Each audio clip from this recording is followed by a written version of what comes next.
आजको यस भिडियो अन्तर्गत रहेर तपाईलाई मैले एलइडी बल्ब कसरी रिपेयर गर्न सकिन्छ 15 वाटको यस्तै गरेर हजुरले अरू एलइडी बल्बहरू पनि रिपेयर गर्न सक्नुहुनेछ साथीहरू आफ्नै घरमा। सबभन्दा पहिला त तपाईलाई मैले ओपन गरेर देखाउन चाहन्छु यसको के प्रब्लम छ।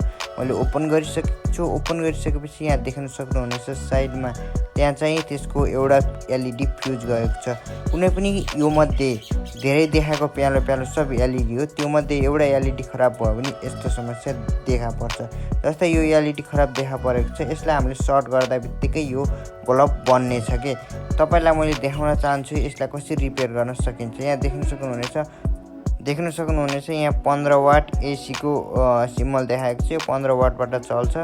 त्यस्तै गरेर तपाईलाई मैले यसलाई कसरी रिपेयर गर्न सकिन्छ त्यो बताउन गइरहेको छु। यहाँ ब्याट्रीको कनेक्सन पनि रहेको छ। यो ब्याट्रीबाट पनि चल्छ यो चाहिँ बल्ब चाहिँ। त्यसपछि यसलाई रिपेयर गर्न चाहिँ हजुरलाई सजिलो हुन्छ। जस्तो सबभन्दा पहिला मैले आइरन अन गर्न चाहन्छु। आइरन अन गरिसकेपछि यसलाई सफाइ गरौँ, जुन खराब छ त्यसलाई साफ गरिसकेपछि हजुरले यसमा चाहिँ पेस्ट लगाउन सक्नुहुन्छ।